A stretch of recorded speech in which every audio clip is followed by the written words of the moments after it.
Good morning and welcome to the 445 Productive Through Joy show with your host and your boy, Dr. Michael Datcher. The show airs each weekday morning, hella early AF at 4:45 a.m. on YouTube's Michael Datcher channel, and then at 4:45 p.m. on Facebook Live. Today we are talking about thoughts, meaning thinking, and how you can literally use your thoughts to enhance your level of productivity, especially in a time like this that we're all going through as a globe. So thanks for being here. If you are new, you can go to productivethroughjoy.com to see about us. We speak to groups, schools, and organizations about being productive through joy. We have a really interesting series of workshops and offerings, which is all there on the website. You'll get a sense of how we do what we do, when we do, as we do, while we're doing it. So thanks for being here. And if you are new, allow me to say a few words about myself. Again, it's your host and your boy, Dr. Michael Datcher, author of the New York Times bestseller Raising Fences, author of the acclaimed historical novel Americas, author of the Pulitzer Prize nominated Animating Black and Brown Liberation, a Theory of American Literatures. That the award announcement was postponed. We're going to find out if we won or not this past week, but it was postponed. So keep your fingers crossed still. Let's bring it on home. Also, the board president of the World Stage, a great nonprofit here in LA's Crenshaw District. 7 days a week of really extraordinary programming. My educational background is UC Berkeley as an undergrad, UCLA for my master's, and my PhD is in English Lit from the University of California at Riverside. I think I'm on the, and I think that's it, right? So thanks for being here, guys. So today, guys, we're talking about a really important topic, this idea of thoughts. I was talking about why I was giving you that long little bio, that short version of my long bio. To say, I share that because, not to brag or boast, but because I like to let people know. People are always surprised when they hear that story, when I tell them the following story, briefly about my background. Because I'm the product of a young girl who was assaulted at age 16, gave birth to me as a result of that assault at age 17, and subsequently gave me up for adoption to a single divorcee who was amazing. And at the time, though, there was no biological father, no adopted father. Difficult times, guys, for the young MD. Yet, as Cool Modi famously said, "How you like me now?" Right? And if I can be this productive and be so through joy, so can many people we are arguing. So thanks for being here.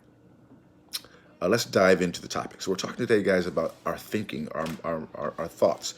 And again, as in times like these, I know it's easy to lose yourself in thoughts that are not going to be healthy.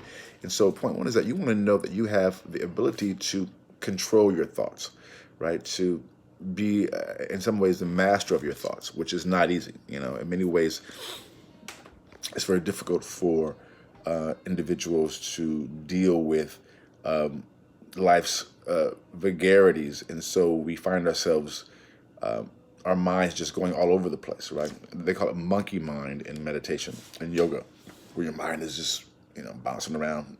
Your thoughts are flying through your mind in that way.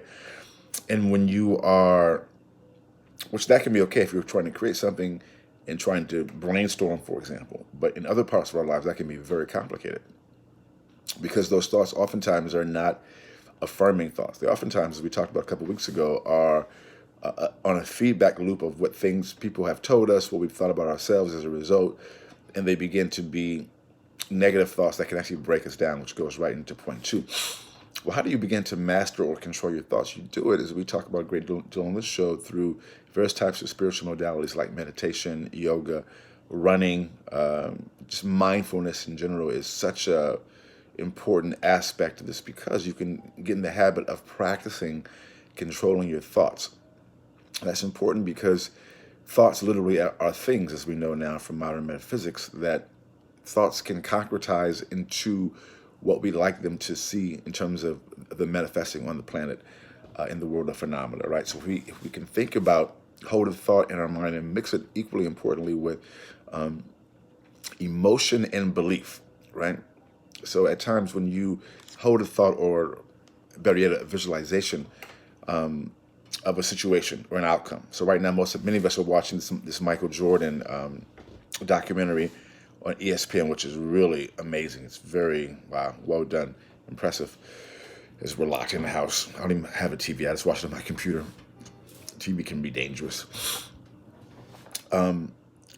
But I'm reminded about Michael Jordan's intense mental focus, right? The power of the mind is on display, certainly in his game and in his life. And in a similar way, we can take that type of mental focus and focus it on things that are goals and objectives. And we mix those goals and objectives with faith, visualization, and belief. Faith, visualization, and emotion. That is an extraordinarily powerful cocktail, which will help things manifest again in the world of phenomena, which goes right into point three.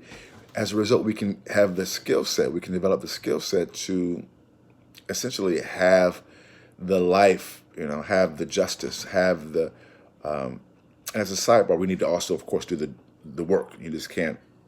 In some ways, you actually can just kind of see it and be it. But typically, in my experience, you have to also do the work. And I'm assuming that you know that to be true, but in case you don't, or you aren't assuming that, let me just say it aloud. You have to also do your due diligence and do the actual work. Once the ideas are concretized, you have to also do the follow through, as we say, the work. All right.